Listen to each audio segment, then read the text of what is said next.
Hi everyone! Welcome again to my channel. In today's video guys ay andito ulit tayo ngayon sa bukid ko. Ayan, nagtabas ako ng damo ngayong hapon. So ang oras ngayon is 2:30 at kumukulog-kulog, baka mamaya biglang umulan. At medyo mayroon ng hangin. Ayan, sa wakas. So kanina mga 1 o'clock, nandito na ako 1 o'clock pa lang at napakainit kanina.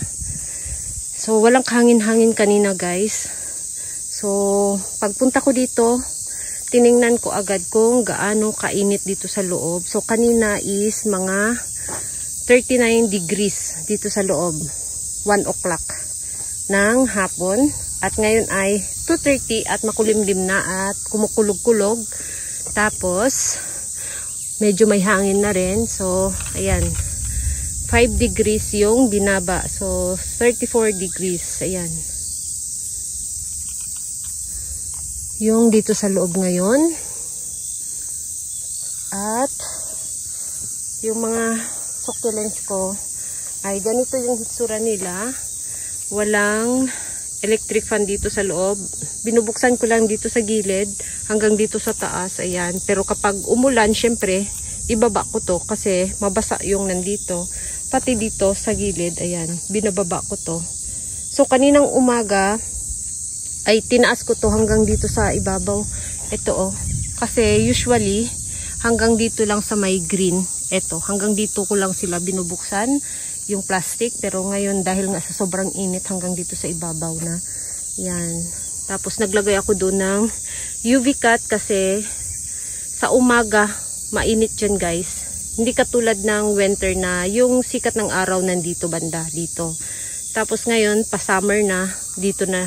Ayan, dyan na sa may likuran. So napakainit dyan kapag maaga. So naglagay ako ng UV cut. At yung mga succulents ko nga pala dito ay medyo pinaglayo-layo ko guys, katulad nito. Ayan, dyan siya galing. Ayan, kung nakita ninyo, merong ano dito.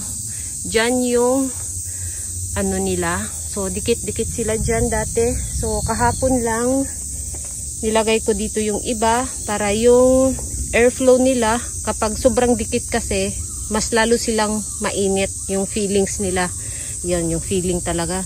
So mas lalo silang umiinit dahil nga walang kahangin-hangin at mainit at tapos dikit pa sila, dikit na dikit. So pinaglayo ko muna yung medyo malaki na at yung mga nag-cluster na. Ayun, pinaglayo-layo ko muna. Hindi katulad nito na maliit pa naman yung rosette nila. So yung hangin medyo mayroon pang ano dito sa between nila, di ba? So ito, ayan, nilagay ko dito yung ibang cluster ko. So ito siya galing doon. Ayan, galing dito. So tinanggal ko yung iba, nilagay ko dito. Yan. Kasi baka masira yung mga babies nila at bigla na lang silang magmashi dahil nga sa sobrang init dito sa loob ay maano sila. Yan, magkamashi sila bigla. So hindi nga pala ako nagdilig ngayon dahil nga sa sobrang init. Pati yung pot nila umiinit din, pati yung lupa. Ngayon is medyo mainit-init pa yung ano nila kahit makulimlim na. Medyo mainit-init yung pot kapag hawakan. Hindi pa masyadong ano ba yun? Bumaba yung temperature. Ayan, medyo mainit-init pa rin. So hindi ko muna sila dinidiligan ngayon dahil nga sa sobrang init. Baka masira yung kanilang ugat. Wala pa naman tayong electric fan. So iniiwasan ko muna silang diligan kapag sobrang init ng panahon. Ayan. So ito oh, ang dami niyang babies. Yan. Lahat sila maraming babies guys. Yan. Malaki na yung mga babies nila kaya masikip na sila sa isang pot. Ganyan na sila kalaki. Yung kamay ko hindi na makita. So dati ang liit pa lang nila. Ngayon ayan na. Nagiging mother plant na sila at may mga babies na rin. Ito oh, yung baby niya malaki na rin. Maganda ang kulay nito kapag winter. Yan, yung kamay ko hindi rin makita. Mapula to siya kapag winter time. So excited na ako makita sila kapag malamig na yung panahon, kung ano yung magiging hitsura nila. So halos lahat kasi sila ay nakalagay na sa mga malaking pots. Kaya ayan, nag-iiba na yung hitsura nila. Ayan. So summer na yung mga hitsura nila ngayon. At ito, yan, akala ko nagmashi, hindi pala. Yan. Ang laki na rin ng mga babies. Ang daming babies. Ayan.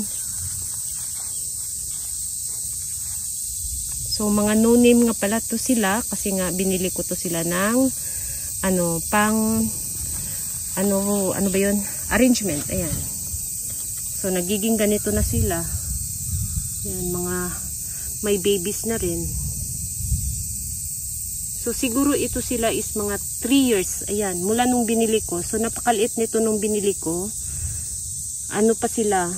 Sobrang liit talaga nila. Parang ganito kaliit. Ganito. Ganyan. Ganito kaliit. Tapos maliit pa siguro dyan. Basta maliit sila nung dumating sa akin.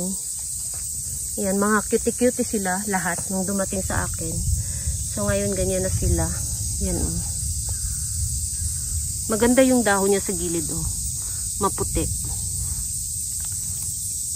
Parang may pagka-elegance. Kaya lang, yung dahon niya is chubby. I-compare dun ka-elegance na manipis. Yan. Tapos, yung ano ko dito, si Mira, bukang-buka, Yung Mira natin dito, bukang-buka. At may mga babies siya. Marami siyang babies na naman, Ito, baby niya. Tapos, meron ulit tayong nanlagas na Tito Buns, ayan. Pero hanggang ngayon hindi pa rin hindi pa rin nabulok yung stem. Nanglagas lang yung dahon. Tapos yung dati na nanglagas dito na Tito Buns, ito na yung dahon niya, guys. Ayan, may mga pimple na, 'di ba? Yan. So nandito lang, nilagay ko lang dito. Yan,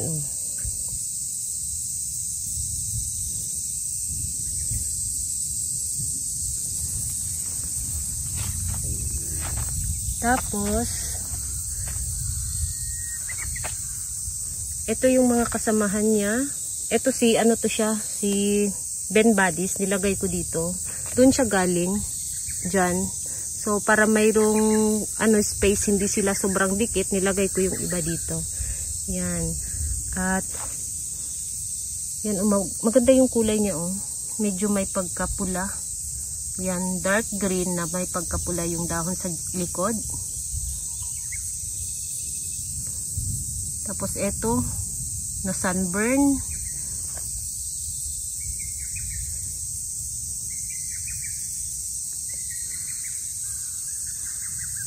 Ayan, ito may baby na kaya to. Parang wala pa siyang baby. Yan, napaka-dark ng kulay niya, dark green. Tapos ito, ang dami niyang baby, Ito, marami ring babies. Ayan.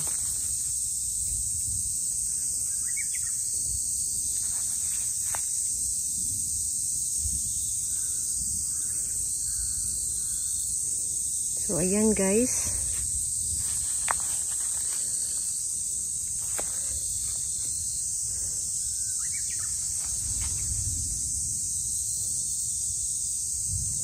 So, ito si Chipukubini.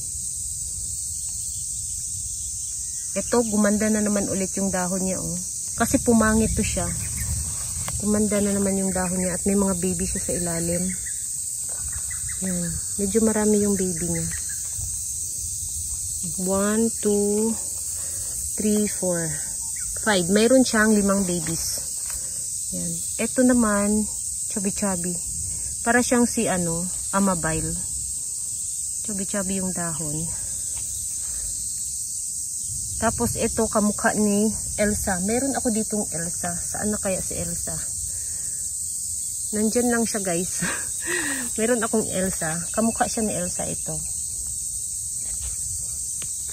Ayan. At ito naman, malaki na yung mga babies niya. Ito, maliit siya, pero ang dami niyang babies. Yan, cutie-cutie yung niya. Rosette niya, pero ang dami niyang babies. Tapos ito, kumukulay siya, nagpipinky-pinky siya, kahit summer. Ito ang ganda niya, oh. Yan, nasa ilalim lang yung baby. Hindi katulad ng iba na lumalabas talaga siya. Katulad nito, nagkaroon siya ng stem. Pero ito hindi. Yan, parang style ng humilis. Yan. Dikit na dikit sa nanay yung mga babies.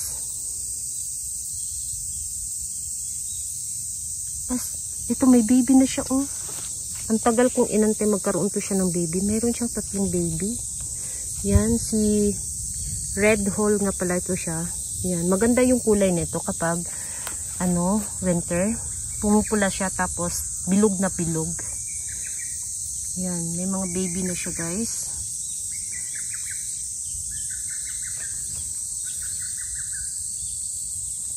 Si Claudia. Yan, bumubuka na. Tapos ito nga pala yung blue surprise ko. Na nandito sa loob ng mini greenhouse. Tapos si Moonstone, si Trumpet Pinky, si Chichi Pukubini ulit. Tapos ito, mapula yung rosette niya sa gitna, si Blanco. Yan yung Blanco ko. Hindi ko pa nalagyan ng pangalan. Nandito nga pala yung pangalan. Ayan, hindi na makita. Ayan yung pangalan niya. Ayan. Tapos, eto siya si, Bump Swan. Ayan, si Bump Swan. So, yung bump niya nawala na. Pero yung lumang dahon, ayan, medyo lumaki yung bump niya. Tapos, eto naman si Nomad. Ayan, si Nomad. Dalawa. Yung isa nawala yung niya sa gitna, rosette niya sa gitna, pero meron siyang bagong baby na isa, dalawa, tatlong babies, maliit pa yung isa. Yan, so yung dahon sa ibabaw pwede ninyong tanggalin yan para gawing leaf propagation. Tapos eto naman siya, sino to siya? Si Utsukoshi Yume or Beautiful Dream. Yan. Itong dalawa. Pero yung isa parang nagmashi yung gitnang dahon. Pero hindi siya nagmashi, guys. Medyo matagal na siyang ganyan. Medyo lumalaki lang siya ng lumalaki lang siya konti. Pero hindi siya nagmashi. Ewan ko kung anong nangyari sa dahon niya. Yan. Pero yung isa ay okay naman. So hanggang ngayon inoobserbahan ko pa rin. Baka bigla na lang siyang masira at hindi natin ma-save yung mga dahon na pwede nating i-propagate. Yan. So, inoobserbahan ko lang. Pero hanggang ngayon ay okay pa naman siya. Hindi ko lang alam bakit ganyan yung hitsura ng dahon niya sa gitna. Tapos si Pink Honey. Yan. Nagpipink na siya, guys. Gumaganda na yung kulay niya. Si Pink Honey. Ebony. Tapos ito si Red Edge pala. Ayan, si Red Edge.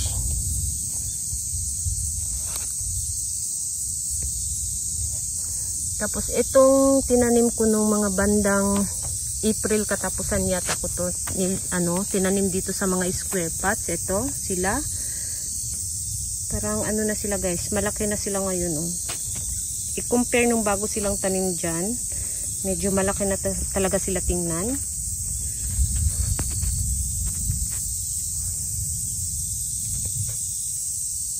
Ayan, si Zaragoza, si Colorata Braditi-i. Parang itong isa dito. Parang nagkaroon ng sunburn. Yan, so nasira yung dahon niya.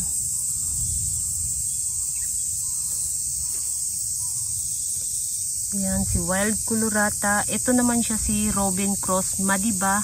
Ayan, mapula-pula yung dahon niya. So, tatlo sila. Ito, isa. Hindi sila magkamukha yung kulay. Ito, mas darker yung pagkapula. Ito, pinky-pinky. Ito, lang siya. Konting mapula. Ayan. Hindi sila magkamukha. Silang tatlo. So, growing from seeds nga pala to silang tatlo. Tapos si Lawelense. Ito siya si Brimstone. Ayan. Itong dalawa. Si Mixture.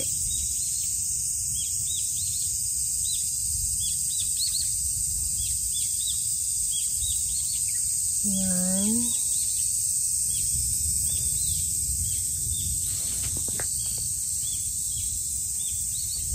Tapos yung pinropagate natin nandito sa ilalim. Ayan yung pinropagate natin. Yan, diniligan ko nga pala yan kahapon ng hapon. Tapos nandito lang sila sa ilalim.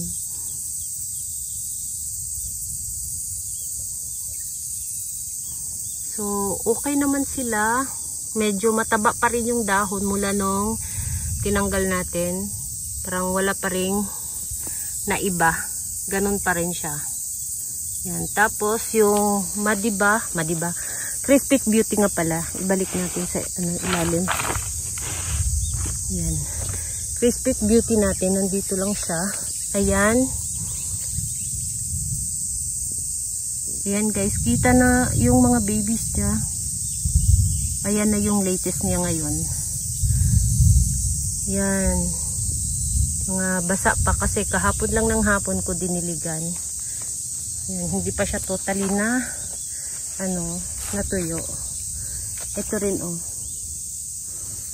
Yan yung ibang dahon na nilagay ko lang dito sa ibabaw ay may mga may mga babies na. Ito siya dahon ni Rejoice. Ito. Yan dahon ni Rejoice.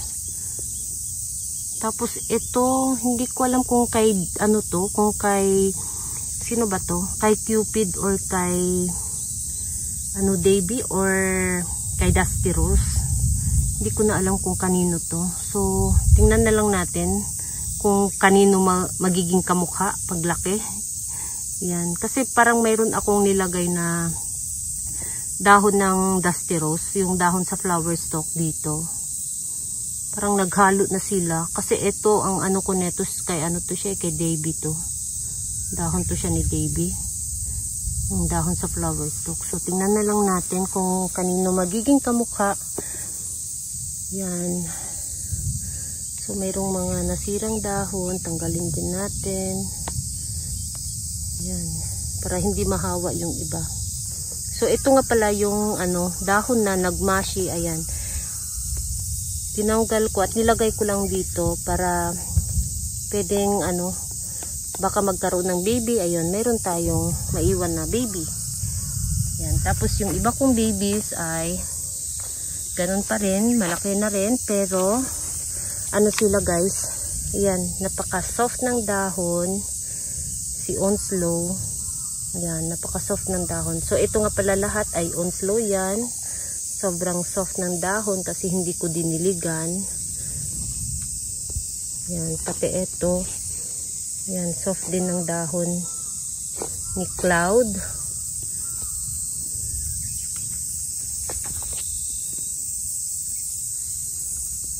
Yung pinropagate ko ng mga dahon nandito sa ilalim. Nilagay ko dito kasi sa sobrang init talaga. Baka masira sila, ma-sunburn sa init yung mga babies kasi maliit pa. So, nilagay ko dito sa ilalim para hindi sila ma-direct sunlight. Tapos, yung burustil ko din, nilagay ko rin dito sa ilalim. Ayan. Yung, blue jelly beans nandito sa labas. Yung kalahati nandun sa ilalim kasi baka ma-sunburn ulit yung mga, burustil na babies. Yan. Kaya nandyan sa ilalim. So, yun guys, yung pitsura nila dito kung gaano kainit dito kahit bukas na yung mini greenhouse ko. So, dahil kumukulog, baka biglang umulan. Yan, isarado ko muna to dito sa gilid. Pero, doon hindi ko sinasara yun. Dito lang sa gilid. Ayan, dito lang tsaka dito. Kasi, yung ano ko, di ba dati, nung nakaraan lang, kailan ba yun? 1 week ago na siguro guys. Pinaano ko to dito, di ba, sa gilid, pinaulanan ko. Yung Monroe ko dito, ayan oh, nawala na siya kasi nga, na ano siya guys, nagka-stem rot siya. So, ang mga dahon niya, kinip ko na lang. Sana yung dahon, nandito yung dahon, tinago ko na lang yung dahon. Ayan, tinuluyan ko na lang talaga siya kasi na ano talaga, nasira talaga yung stem niya. So, hindi na siya pwedeng i-survive. Kaya, ayun, yung tinanggal ko na lang yung mga dahon at gawin kong propagation, leaf propa. Yan, dahon ni Monroe. So, nilagay ko dito sa ilalim ng patungan ko para hindi siya ma-sunburn. Yan, tapos yung mga malaki kong frill, ganun pa rin sila. Ayan, bukang-buka pa rin. At matigas yung dahon. Yan. Yan, ang lalaki ng mga ano. Tapos yung Dix Pink ko malaki na rin siya. Yan, sobrang laki na rin niya ngayon. Lumalaki na talaga siya as in. So yung nasirang Dix Pink ko, ayan, hindi rin siya nagpapatalo. Lumalaki na rin siya. So eto, tanggalin ko na to kasi yan, patapos na yung ano niya para hindi totally, ano ba yun? Masira yung mother plant. So, kailangan ko nang tanggalin yung mga bulaklak niya. So, ayan. Pakita ko muna sa inyo kung ano yung hitsura ng bulaklak. Ganyan. So, ganyan yung hitsura ng bulaklak niya, guys. Ayan. So, kailangan ko nang tanggalin yung mga bulaklak niya. Para hindi maubusan ng energy yung mother plant. Yan, kasi tapos ko na silang tingnan. At patapos na rin yung ano niya, oh. Dito na lang sa dulo yung hindi pa bumuka. Pero yung dito sa ano, ay tapos na yan. Bumuka na. So, tanggalin ko yan mamaya bago ako uuwi ng bahay. Ganda ng variegation ng dahon. Yan. So, yun lang guys yung ano natin dito sa ating mini greenhouse, kung gaano kainit dito. Yan. Thank you so much for watching and please don't forget subscribe and like to my channel. Sa hindi pa nakapag-subscribe, please subscribe my channel at i-click nyo na rin ang bell button para ma-update kayo pag nag-upload ako ng bagong video. Thank you so much for watching and see you in my next video. Bye bye!